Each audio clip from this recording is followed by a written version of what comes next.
اللہ کے احکامات پہ عمل کراتی ہو، وہ سب چیزیں فی سبیل اللہ میں، اور اس میں ہمیں خرچ کرنا ہے۔ اور اگر اس میں ہم خرچ نہیں کریں گے، اس مال کو جمع کر کے رکھیں گے اپنی آسائش کے لیے، اپنی زندگی کے لگژریز کے لیے، یا اپنے فیوچر سیکیور کرنے کے لیے، یا ایون اپنے بچوں کے فیوچر سیکیور کرنے کے لیے، تو یہ در حقیقت ہم کوشش تو یہ کر رہے ہیں کہ ہم زندہ رہیں، بہت اچھی زندگی دی ہے، لیکن در حقیقت اگر ہم سمجھیں تو اپنے آپ کو ہلاکت میں ڈال رہے ہیں۔ تو اس کو چونکہ دیکھیے مال کے تعلق سے قرآن بہت واضح ہے کہ قرآن میں یہ بات واضح طور سے کی گئی ہے کہ کسی کو اللہ تعالیٰ دے کے آزماتا ہے، کسی سے لے کے آزماتا ہے۔ تو جو مال ہے، وہ مال ہی نہیں، جو بھی رزق اللہ کا آپ کو ملتا ہے اس میں آپ کو دوسروں کا بھی خیال رکھنا ہے، کیونکہ ایک رخ تو یہ ہے کہ آپ کی ضرورت پوری ہو گئی اور پھر جو بچا اسے آپ نے دوسروں پہ خرچ کیا۔ ایک اور طریقہ ہے کہ آپ کے پاس جو ہے آپ اس میں سے بھی اپنا حصہ کچھ کم کر کے کسی ضرورت مند کو دیتے ہیں، یہ ہے وہ اسپرٹ قربانی کی، اور یقیناً یہ ایک احسان کا طریقہ ہے۔ احسان کو ہم اس طرح کہہ سکتے ہیں بہت سمپلی کہ ڈو گڈ ٹو ادرس، دوسروں کے ساتھ اچھا کرو، زبان سے، اپنے یعنی قول سے، عمل سے، ہر طرح سے دوسروں کے ساتھ اچھا کرنا ہے۔ ان کے ساتھ کسی بھی طرح کی کوئی چیز ایسی نہیں کرنی جس سے ان کو ایون ہرٹ پہنچے، جذبات کو ٹھیس پہنچے یا ان کا کوئی نقصان۔ اور اس میں اللہ تعالیٰ نے یہ بات بہت واضح کر کے کہی، اور کئی جگہ یہ بات کہی گئی ہے، جیسے یہ ہے کہ ان اللہ یحب المحسنین، اللہ تعالیٰ احسان کرنے والوں سے محبت کرتا ہے۔ اور یہ بہت ہی اگر ہم سمجھیں تو بہت بڑی بات ہے کہ اگر ہمیں اللہ کا حب درکار ہے، اللہ کی محبت چاہیے ہمیں، تو ہم لوگوں کے ساتھ اچھا برتاؤ کریں، قول سے بھی اور عمل سے بھی۔ Let's do good to others, احسان کا روش اپنائیے، احسان کا رویہ اپنائیے، تو اللہ سے محبت کرنے لگے گا۔ چلیے آگے چلتے ہیں۔ ڈاکٹر صاحب یقیناً یہ پہلو بھی بہت اہم ہے کہ اگر انفاق انسان نہیں کرتا ہے اور آمدنی اس کے پاس میں ہے تو یقیناً وہ ذخیرہ اندوزی کرتا ہے، اور ذخیرہ اندوزی کا مزاج ایسا ہے کہ آہستہ آہستہ اس کو ہم نے دبانے کی کوشش نہیں کی تو یہ پنپتا جاتا ہے اور یہ بڑھتا ہی چلا جاتا ہے، اور اس سے ہم بجائے اس پہ غالب آنے کے ہم مغلوب ہو جاتے ہیں۔ اور یہ واقعتاً یہ بہت اہم پہلو ہے کہ اگر ہم نے ذخیرہ اندوزی کی اور خرچ نہیں کیا، لوگوں کی ضرورتوں کو مکمل نہیں کیا، تو اس کے نتائج ظاہری طور پہ بھی جو ہم روزمرہ کی زندگی میں دیکھتے ہیں، سکون اگر دوسروں کی زندگی سے چھنتا ہے تو اپنی زندگی سے بھی سکون کے چھننے کے امکانات قوی ہوتے جاتے ہیں۔ تو بہرحال خرچ کرنا چاہیے۔ اس میں ایک چیز اور عرض کروں کہ یہ اصل میں جو ذخیرہ اندوزی ہے، مال کو جمع کرنا، اس کے پیچھے جو محرک ہے، جو ریزن ہے، وہ خوف ہوتا ہے، ڈر۔ یہ مال میرے پاس سے چھن جائے گا یا کل کو کم ہو گیا تو کیا ہوگا، جس کو ہم فیوچر انسیکیورٹی کہتے ہیں۔ تو یہ وہی خوف ہے، اور اس طرح کے بہت سے خوف ہیں کہ جو لوگ پھر اللہ کے اوپر ایمان لے آتے ہیں صحیح معنوں میں، اور عملاً یعنی عمل صالح کرتے ہیں، اللہ پہ یقین رکھتے ہیں، پورا بھروسہ رکھتے ہیں، تو ان کے لیے قرآن دو باتوں کی بات کہتا ہے کہ نہ ان پہ کوئی غم ہوتا ہے، نہ انہیں خوف ہوتا ہے۔ تو یہ خوف بھی وہ خوف ہے جس سے آپ نجات پا جاتے ہیں اگر اللہ پہ آپ مکمل ایمان لے آئیں، اور مکمل ایمان کا مطلب یہ ہے کہ اللہ کے احکامات پہ عمل کریں، ایمان کے ساتھ عمل ضروری ہے۔ تو جو لوگ باعمل ایمان والے ہوتے ہیں وہ اس اور ایسے بہت سارے خوفوں سے نجات پا جاتے ہیں۔ کسی کو مال کا خوف ہوتا ہے، کسی کو اپنی صحت کا خوف ہوتا ہے، کسی کو موت کا خوف ہوتا ہے۔ اتنے خوف اور اتنے ڈر ہیں کہ یہ آج کے زمانے میں خاص طور سے ایک نفسیاتی بیماریاں بن چکے ہیں۔ ہر آدمی ڈرا سہما ہے، خوف زدہ ہے، کوئی اپنے مرض کو لے کے، کوئی مال کو لے کے۔ تو یہ بنیادی طور سے اس بات کی طرف اشارہ کرتا ہے اور نشاندہی کرتا ہے کہ ایمان بالعمل کی کمی ہے۔ ایمان جس میں عمل بھی ہو، اللہ کے کتاب پہ، اس کے قوانین پہ ایمان، یقین، اور ساتھ میں عمل۔ تو جب ہم اس پہ جڑتے ہیں اور اللہ کا رنگ اختیار کر لیتے ہیں تو ہم ان خوفوں سے اور ان کے نتیجے میں یا کسی اور وجہ سے جو غم ہونے کی وجوہات ہوتی ہیں، غمگین ہونے کی وجہ ہوتی ہے، یہاں سے لے کے آخرت تک ہم اس سے بچ جاتے ہیں۔ چلیں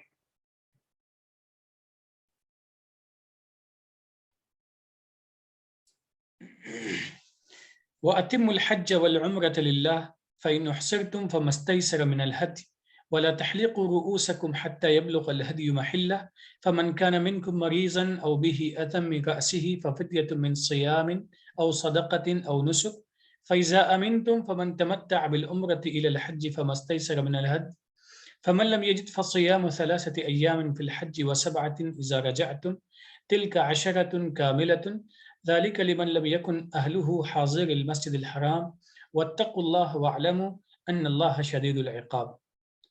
اس آیت کے ترجمے سے پہلے ایک چیز عرض کر دیں کہ اس آیت میں حج کے تعلق سے چند تفصیلی باتیں کہی گئی ہیں، تو ترجمہ بھی بہت ہی دھیان سے سن لیا جائے تو مزید شرح کی ضرورت نہیں پڑے گی۔ اور حج اور عمرے کو خواہش اور نام نمود ذاتی اغراض اور اپنے وضع کردہ طور طریقوں سے ہٹ کر اللہ ہی کے لیے پورا کرو۔ پھر اگر تم روک دیے جاؤ تو جو ہدیہ یعنی جانور یا دیگر ہدیات میسر آئیں اس سے مرکز پہنچا دو، اور جب تک ہدیہ اپنی جگہ نہ پہنچ جائے اس وقت تک اپنے سر نہ منڈواؤ، اپنے آپ کو فارغ نہ جانو۔ تم میں سے اگر کوئی بیمار ہو یا اس کے سر میں کوئی تکلیف ہو اور مجبوراً سر منڈوا نہ سکے تو اس کا فدیہ ایک صیام ہے یا صدقہ نکالے، یعنی کسی ضرورت مند کی کوئی ضرورت پوری کر دے۔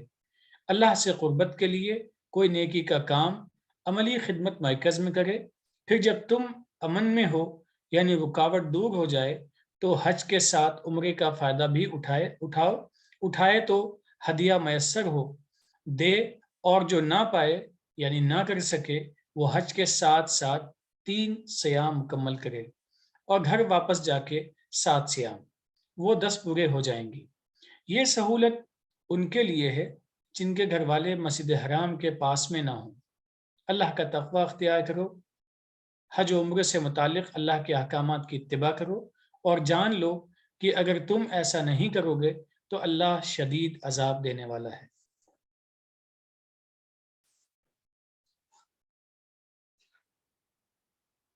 اس آیت میں جیسا کہ پہلے بھی ابھی عرض کیا تھا ترجمے کی ابتدا میں کہ تفصیلات ہیں حج کے تعلق سے بالکل اسی طریقے سے جیسے اس سے پہلے صیام کے تعلق سے ہیں، اور ان تفصیلات کو ذہن میں رکھنا ضروری ہے۔ اس میں دیکھیے پہلا حصہ اس کا جو ہے آیت کا، باقی تو جیسا آپ نے کہا یہ تمام تفصیلات بہت باریکی سے ہیں، لیکن پہلا حصہ جو ہے کہ حج یا عمرہ جو ہے اس کو آپ کو اللہ کے لیے پورا کرنا ہے۔ اب اللہ کے لیے پورا کرنے کا مطلب یہ ہے کہ اللہ تعالیٰ نے جس مقصد سے بیت الحرام وہ حرم قائم کیا، جس کا ذکر پیچھے آ چکا ہے کہ اس کا مقصد ہے دنیا میں امن قائم کرنا، اقامت صلاۃ یعنی اللہ کے احکامات کی نظم قائم کرنا، یا جس کو ہم اقامت دین کہہ سکتے ہیں، اور لوگوں کی فکری تطہیر یعنی ان کی سوچ اور ان کے طریقے کسی طرح سے بھی کسی بھی زمانے میں کسی بھی شرک سے آلودہ نہ ہو، کسی بھی طرح سے پالیوٹ نہ ہو ان کا تھاٹ پروسیس، اس کو ہمیں سمجھا کے اور اس وقت کے مسائل کے اوپر یا اس وقت کے جو چیلنجز ہوں ان کا اللہ کے احکامات کی روشنی میں حل دینا۔ تو بنیادی طور سے، اور یہی وہ تصور ہے جس کی وجہ سے ہم نے اس کو قبلہ کہا، اپنا مرکز کہا، حرمت کی جگہ کہی، پروٹیکٹڈ ایریا کہا۔ تو وہاں پہ اس کام کے لیے، اس نظم کو پوری دنیا میں پھیلانے کے لیے جو سالانہ اجتماع ہے جس کو ہم حج کہتے ہیں، اس کا مقصد صرف اور صرف یہ ہونا چاہیے جب ہم حج کے لیے جائیں، یعنی اس میں کوئی اپنی ذاتی غرض کسی اور طرح کی نہ ہو، کسی نام و نمود کی بات نہ ہو کہ بھئی میں حج کر کے آ جاؤں گا تو میں حاجی لکھوں گا، میرا سماج میں رتبہ بڑھ جائے گا۔ اور یہ بڑا نظر آتا ہے کیونکہ بڑی عجیب بات ہے کہ اس عبادت کو کرنے کے بعد بہت زبردست نہ صرف اعلان ہوتا ہے بلکہ ضیافتیں ہوتی ہیں، اور جو لوگ ملٹیپل حج کراتے ہیں وہ الحاج لکھتے ہیں، اور اس کو ایک ڈگری اور ٹائٹل کے طور پہ استعمال کیا جاتا ہے۔ تو یہاں ان چیزوں کو ذہن میں رکھنا چاہیے کہ اس کے پیچھے مقصد کیا ہے، اپنا نام و نمود ہے، یا اللہ نے جو ایک ذمہ داری ہمیں دی تھی اس ذمہ داری کے تحت وہاں جانا ہے۔ تو اس چیز کو ہمیں ذہن میں رکھنا ہے کہ ہم حج کس مقصد کے لیے کر رہے ہیں۔ باقی جو تفصیل ہے اس آیت میں وہ سب ان چیزوں کی ہے جو حج سے متعلق تفصیلات، جیسا آپ نے کہا کہ ہر جگہ پہ جہاں چاہے وہ صیام کا معاملہ ہو یا قتال کا یا جنگ کا ہو، اللہ تعالیٰ تفصیل بیان کر دیتا ہے۔ تو یہ اس سے متعلق تفصیل ہے اور یہ سلسلہ تھوڑا آگے اور بھی چلے گا، اس کو آگے ہم پھر لیں گے. چلیں طارق صاحب.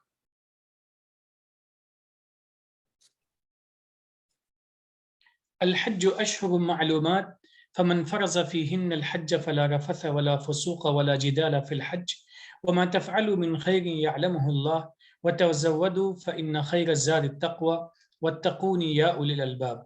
حج کے مہینے معلوم ہیں، جس نے ان مہینوں میں حج کا پکا ارادہ کر لیا تو وہ حج میں جنسی رغبت و عمل سے بچے، نافرمانی نہ کرے اور جھگڑا نہ کرے. تم لوگ جو بھی اچھا کام یعنی انسانوں کی بھلائی کے لیے کرتے ہو، اللہ اسے جانتا ہے.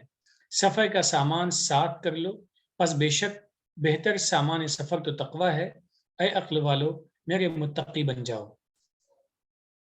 حج کے سلسلے میں جب بھی گفتگو ہو یہ بات ذہن میں رہنی چاہیے کہ حج کا اصل تصور کن بنیادوں پر قائم ہے. حج ایک سالانہ اجتماع ہے اور اس اجتماع کا ایک خاص مقصد ہے جس میں دنیا جہان کے لوگ اکٹھا ہوں اور وہاں پہ اپنے مقامی مسائل ڈسکس کریں اور انسانوں کو درپیش مشکلات کا حل تلاش کیا جائے. اب اس خاص مرکز تک پہنچنے کے لیے کچھ وقت درکار ہوتا ہے، وہ وقت مہینوں کا ہوتا ہے. بہرحال یہ مہینوں کا کبھی کبھی سفر بہت ہی شارٹ بھی ہو جاتا ہے جیسے آج کل کے حالات ہیں، لیکن بہرحال اس میں وقت لگتا ہے سفر میں، تیاری میں، آنے جانے میں. تو اس ماحول کو کس طریقے سے ہم پرامن مزید بنا دیں کہ لوگوں کا سفر کرنا اور آسان ہو جائے، ایک معاہدہ ہو جائے، سب لوگ اتفاق کر لیں کہ امن آشتی کے ساتھ میں وہ ماحول تیار ہو جس میں انسانوں کی بھلائی کے لیے کچھ پوائنٹس ڈسکس ہوں، کچھ چیزیں طے ہوں اور لوگوں کی فلاح کا کام کس طرح سے سر انجام دینا ہے یہ باتیں طے کی جائیں. ان باتوں کو طے کرنے کے لیے ایک وقت طے کر لیا گیا ہے، چند مہینوں میں وہ سفر مکمل ہوگا، پھر ان تاریخوں میں لوگ اکٹھا ہوں گے. تو اس مدت میں ان چیزوں سے بچنا ضروری ہے جو چیزیں ہماری پرفارمنس کو وہاں پہ کچھ ریڈیوس کرنے والی ہوں. جو ہم جن بھی اپنی ڈیوٹیز کو سر انجام دیتے ہیں، جہاں بھی ہم نوکری کرتے ہیں، جن بھی کاموں کے لیے ہم اپنا ایک وقت متعین کرتے ہیں، تو اس کام کے دوران ہم اپنے آپ کو بہت سارے دیگر کاموں سے بچاتے ہیں. یہی پیغام یہاں اس آیت میں بھی ہے کہ جب اس عالمی اجتماع کے لیے اکٹھا ہو تو اس صورت میں بہت ساری ان تمام چیزوں سے اپنے آپ کو بچاؤ جو تمہارے لیے رکاوٹ کا سبب یا تمہاری صلاحیتوں کو وہاں پہ بجائے مزید لگنے کے کم کرتے ہیں. اس کے وہ تفصیلات یہاں ہیں کہ رفث نہیں ہوگا، فسوق نہیں ہوگا، جدال نہیں ہوگا، یعنی کوئی جھگڑا کسی قسم کا نہیں ہوگا. ڈسپیوٹ ہے تو وہاں خاموشی اختیار کر لو اور جو رغبتیں جنسی ہیں ان سے بھی اپنے آپ کو بچاؤ. اب دوسری چیز کیا ہے کہ تزودوا فإن خیر الزاد التقوی. جو سفر ہے اس کے لیے توشہ لے لو، لیکن ایک بات ذہن میں رکھنا، سب سے بہترین توشہ جو ہو سکتا ہے، سامان سفر جو ہو سکتا ہے، وہ لباس، وہ تقوی کا ہو سکتا ہے. لباس کا لفظ اس لیے آ گیا کیونکہ ذہن میں پہلے سے تھا. یہاں پہ ایک آیت ہے جس کی طرف ہم اشارہ کرنا چاہتے ہیں کہ لباس کے تعلق سے جب ہم بات کرتے ہیں کہ اسلامی لباس کیسا ہو، مسلمانوں کا لباس کیسا ہو، تو مختلف ملکوں میں مختلف مسلمانوں کے مختلف لباس سامنے آتے ہیں، اس میں بھی کوئی اتفاق نہیں ہے. وہاں بھی یہ بات کہی گئی ہے کہ جو لباس بہتر ہے وہ تقوی کا لباس ہے. تو جو یہ پورے حج کے جو مہینے ہیں اس میں جب ہم سفر کریں گے، اس میں بھی جس طریقے سے ہمیں جو زاد راہ لینی ہے، اس میں اس بات کا خیال رکھنا چاہیے کہ تقوی کا پہلو ہر وقت ہمارے اوپر غالب رہنا چاہیے اور اس کی روشنی میں جو چیزیں ہیں وہ کرنی چاہیے. اور جو لوگ عقل والے ہیں، جو نتائج پہ نظر رکھتے ہیں، آخرت پہ ان کی نظر ہے کہ زندگی کے بعد جو آخرت کا ٹھکانہ ہے اللہ کی رضا مقصود ہے، وہ بڑے عقل مند لوگ ہیں اور وہ لوگ انہی کو مخاطب کیا جا رہا ہے. یہاں پہ ان سے کہا جا رہا ہے وَاتَّقُونِ یا اولی الالباب، اے لوگوں جو عقل رکھتے ہو تم لوگ تقوی والے بن جاؤ.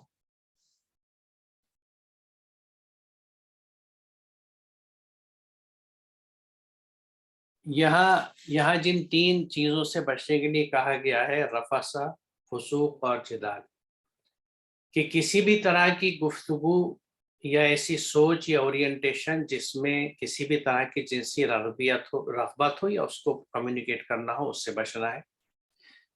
اور اللہ کے یعنی فسق سے بچنا ہے. اللہ تعالیٰ نے جو دائرے ہمیں دیے ہیں ان حدود کے اندر رہنا ہے اور جھگڑا نہیں کرنا ہے. دیکھیے اس کی وجہ یہ ہے کہ یہاں ساری دنیا سے لوگ آئیں گے اور آتے ہیں، طرح طرح کے آتے ہیں، مختلف سوچ والے آتے ہیں. اور مقصد کیا ہوتا ہے کہ اگر حج کی حقیقت کو ہم دیکھیں تو قیام امن اور باہمی مشورے کہ کہاں کے کیا مسائل ہیں، ان کو کس طرح حل کیا جا سکتا ہے، اور ہم ایک گروپ کے طور پہ، ایک امت کے طور پہ کس طرح سے ایک دوسرے کی مدد کر سکتے ہیں. تو ایک بین الاقوامی ایک اجتماع ہے جس میں ہم وہ کام جو اقامت صلاۃ کا ہم اپنے محلے کے علاقے کی مسجد میں کرتے تھے، جس میں اپنے علاقے کے لوگوں کی خیر کی، فلاح کی، مدد کے طریقے سوچ کے عملاً اس کو مدد کیا کرتے تھے ایتاء زکوٰۃ کے ذریعے سے، مال والے لوگوں کے اور خواہش مند لوگوں کے مال کی مدد سے. وہ یہ انٹرنیشنل لیول پہ آ گیا ہے. تو یہاں پہ ماحول جو ہوگا اس میں امن انشور کرنا ہے، اور باہمی محبت اور باہمی اخلاص اور امداد باہمی جس کو کہا جاتا ہے. تو ایسے میں جو چیزیں بالکل نقصان دہ ہیں، جن کی وجہ سے کوئی انتشار پھیلنے کے آثار ہو سکتے ہیں، ان سے منع کیا جاتا ہے یہاں پہ. اور اس کے بعد یہ ہے کہ جو بھی اس اجتماع میں آپ خیر کا کام کریں گے انسانوں کی بھلائی کے لیے، اللہ کہتا ہے کہ اللہ اس کو جانتا ہے. کیونکہ جیسے پچھلی آیت میں صدقے کا ذکر آیا ہے کہ تم کسی کی کوئی ضرورت پوری کر دو، یا اس مرکز میں یعنی حرم میں کوئی خدمت کا کام کر دو، جسمانی یعنی جسمانی طور سے یا مالی طور سے، جو بھی آپ انسانیت کے فلاح کا خدمت کا کام کریں گے، اللہ تعالیٰ اس سے واقف ہے، یعنی اس کی جزا آپ کو ملے گی. یعنی وہاں جو اسپرٹ ہونی چاہیے وہ لوگوں کی ضروریات پہ خرچ کرنے کے لیے اور لوگوں کی مدد کرنے کے لیے ہونی چاہیے، کہ ہم اپنے مال سے بھی مدد کریں اور خدمت سے بھی مدد کریں. اور یہاں پھر اللہ تعالیٰ نے تقوی کی طرف دعوت دی ہے کہ یعنی میرے احکامات ہر وقت تمہارے ذہن میں رہیں اور تم ان پہ عمل کرو. اور یہاں یہ جو لفظ آیا ہے میں تھوڑا سا اس کے بارے میں ذکر کرنا چاہوں گا. یہ اولی الالباب، یہ قرآن میں کئی جگہ آیا ہے، اور یہ بڑا ایک ریسپیکٹیبل کمیونٹی کے طور پہ کہ وہ لوگ جو صاحب عقل ہیں.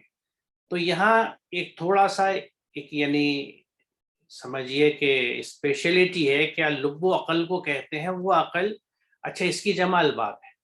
یہ وہ عقل ہے راغب کے مطابق جو تیز ہے اور خالص عقل ہے، جس میں آمیزش سے پاک ہو، یعنی جس میں جذبات کی ملاوٹ نہ ہو. جذبات سے اٹھ کے جو عقل خالص وحی کی اتباع میں اور وحی کی روشنی میں کام کرتی ہے، تو جن لوگوں کا یہ ہوتا ہے ان کو اولو الالباب کہا جاتا ہے.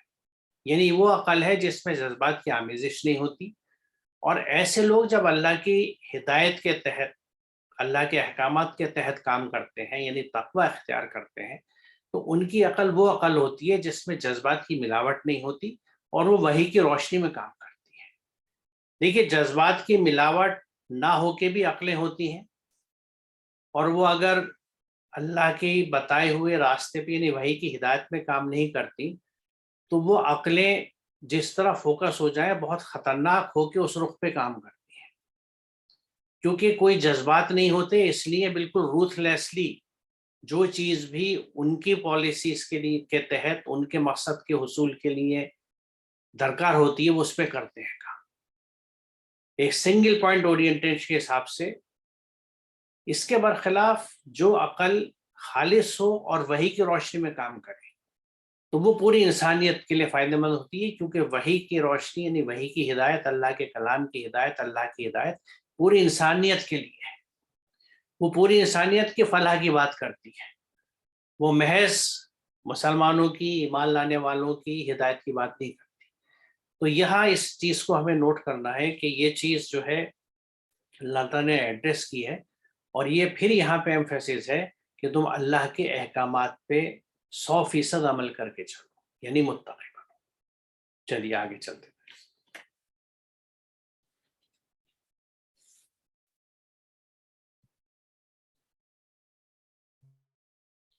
ليس عليكم جناح أن تبتغوا فضلا من ربكم فإذا أفضتم من عرفات فاذكروا الله عند المشعر الحرام واذكروه كما هداكم وإن كنتم من قبله لمن الضالين.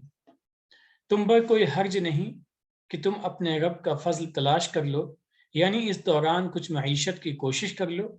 جب تم عرفات سے نکلو تو مشعر حرام کے پاس اللہ کو یاد کرو، اس کو یاد کرو، اسی نے تم کو صحیح راستہ دکھلایا، تم تو اس سے پہلے بھٹکے ہوئے لوگوں میں سے تھے۔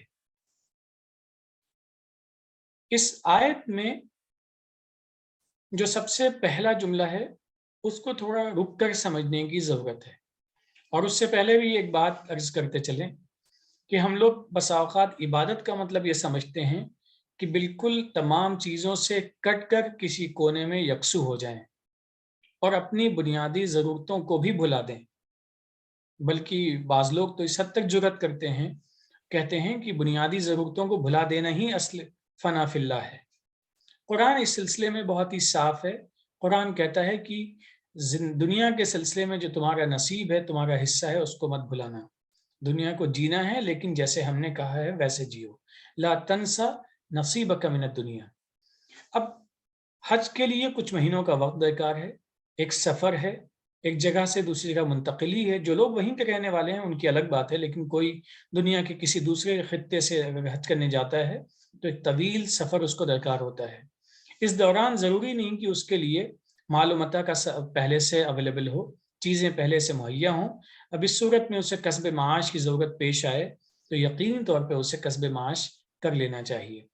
لیکن کبھی کبھی دل میں کچھ احساس پیدا ہوتا ہے کہ ہم ایک عظیم کام کے لیے جا رہے ہیں، کیا ہمیں ایسا کرنا چاہیے یا نہیں کرنا چاہیے؟ اسی امر کی وضاحت کے لیے یہ الفاظ بڑے واضح ہیں یہاں پہ، لیسا علیکم جناح، تم پر کوئی حرج نہیں۔ یہ اس بات کی وضاحت ہے کہ کوئی حرج نہیں ہے، جو تمہاری بنیادی ضرورتیں ہیں ان کی تکمیل کے لیے سامنے معیشت اگر تمہیں کچھ حاصل کرنے کی ضرورت پیش آئے تو کر لو، اس میں کوئی قباحت نہیں ہے۔ کیونکہ دستے سوال دراز کرنا یہ اپنے آپ میں ایک قبیح عمل ہے، لیکن کوشش کر لینا یہ قباحت اس میں نہیں ہے۔ اب اس کے بعد کا جو دوسرا حصہ ہے وہ حج کے متعلق مختلف چیزیں ہیں، جس میں تفصیلات ہیں کہ جب تم عرفات سے گزرو تمہیں کیا کرنا چاہیے، مشعر حرام سے گزرو کیا کرنا چاہیے۔ لیکن ایک بات یاد رکھنی چاہیے کہ ہدایت دینے کی ذمہ داری یا ہدایت دینے کی صلاحیت اللہ ہی کی ہے۔ ہدایت دینے کے تعلق سے ایک چیز ذہن میں رکھنی چاہیے، قرآن کے تعلق سے بھی صفت بیان کی گئی ہے، یضل بہ کثیرا یہدی بہ کثیرا، دو پیرالل چیزیں ہیں۔ قرآن کے ذریعے لوگوں کو ہدایت بھی ملتی ہے، قرآن کے ذریعے لوگوں کو گمراہی ملتی ہے، بس یہ نیت کا دخل ہوتا ہے۔ جس نیت سے جیسے قربت ہوتی ہے اسی نیت سے اس میں دروازے کھلتے یا بند ہوتے چلے جاتے ہیں۔ یہاں بھی یہی حال ہے کہ ہمیں اپنے گھمنڈ میں چوک نہیں ہونا چاہیے کہ اس عظیم عمل میں ہم خود سے چلے آئے ہیں۔ یقینی طور پہ کوششیں ہم نے کی ہیں، لیکن اصل ان کوششوں کو بارآور بنانے کے لیے، ثمربار بنانے کے لیے، نتیجہ خیز بنانے کے لیے جو عظیم الشان قوت ہے وہ اللہ کی قوت ہے، اور اسی کی اجازت ہے، اسی کا اذن ہے۔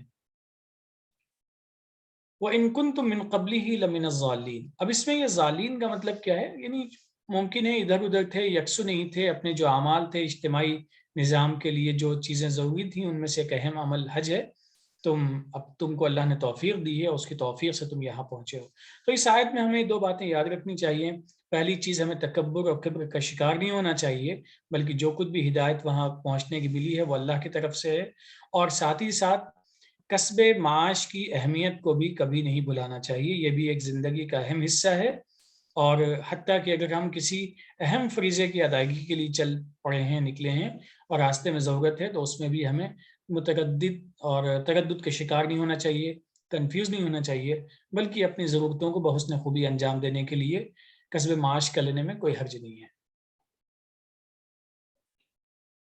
دیکھیے، ایک رخ تو یہ ہے کہ ہم ان آیات کو، اللہ کے ان احکامات کو محض اور ارکان اور رسوم کی روشنی میں دیکھیں اور سمجھیں جو آج حج میں جاری ہے، وہ ترجمے سے واضح ہے۔ دوسرا رخ یہ ہے کہ ہم نے جو قرآن نے بیان کیا ہے حج کا مقصد و تصور، تو اس کے تحت یہ بات واضح ہوتی ہے کہ یہ اجتماع جو ہے محض رسماً یا اعتقاداً کسی فرض کی ادائیگی نہیں ہے، بلکہ انفرادی اور اجتماعی مسائل کے مداوع کے لیے ہے۔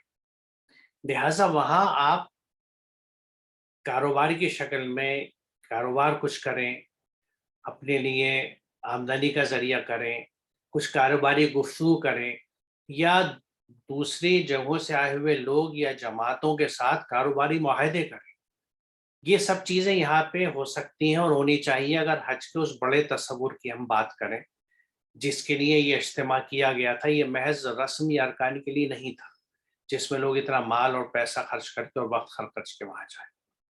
دوسری بات یہ کہ یہاں جن دو مقامات کا ذکر ہے عرفات کا، تو وہاں یہ تصور کریں کہ دیکھیے یہ جو لفظ ہے اس کے مادے میں جو مفہوم ہے وہ بلندی کا بھی ہے اور پہچان و ملاقات کا بھی ہے. یعنی جس حج کی ہم بات کر رہے ہیں جو قرآن سمجھا رہے ہیں وہاں پہ اس میدان میں باہمی ملاقاتیں اور تعارف کا موقع ہوگا اور اللہ تعالیٰ کے بلند قانون کی گفتگو ہوگی. اور جہاں ذکر کا نام ہے تو وہ ذکر صرف زبانی نہیں ہے بلکہ اللہ کے قوانین کو ذہن میں رکھنے کی بات ہے. اس کے بعد جب آپ آگے چلے تو مشعر الحرام، تو یہ جو لفظ مشعر ہے اس کے معنی ہے وہ جگہ جہاں عقل و شعور کی روشنی میں مسائل اور معاملات پہ غور و فکر تدبر ہو. اور چونکہ یہ اللہ کے احکامات کی روشنی میں ہوتا ہے، اس کے احکامات کے تحت اور حرم کے قیام کے مقاصد کے تحت ہوتا ہے، اس لیے اس کو بھی حرمت والا کہا جاتا ہے، اس لیے مشعر الحرام کہا گیا ہے. تو باہمی ملاقاتیں بھی ہیں اور اپنے مسائل مقامی بھی اور غیر ملکی بھی ان پہ فکر و تدبر کی بھی بات ہے. اور ان سب میں کیا بات کہی گئی ہے کہ فذکر اللہ، اللہ کے جو قوانین ہیں ان کو ذہن میں رکھو، ان کی حفاظت کرنا، ان کو ضائع نہ ہونے دینا. یعنی یہ سارے کام آپ کی، یہ سارے ڈسکشن، ساری ملاقاتیں اور جو کچھ پالیسیز یا جو چیزیں لائحہ عمل طے ہو، جو روڈ میپ تیار ہو، وہ اللہ کے قوانین کو، اس کے ذکر کو ذہن میں رکھتے ہوئے ہونا چاہیے. اور آخر میں جو بات یہ کہی گئی ہے کہ اللہ تعالیٰ کے قوانین کو یاد بھی رکھو اور اسے ذہن میں رکھو کہ انہی کی وجہ سے تم کو ہدایت ملی ہے، ورنہ اس سے پہلے تم بھٹکے ہوئے تھے.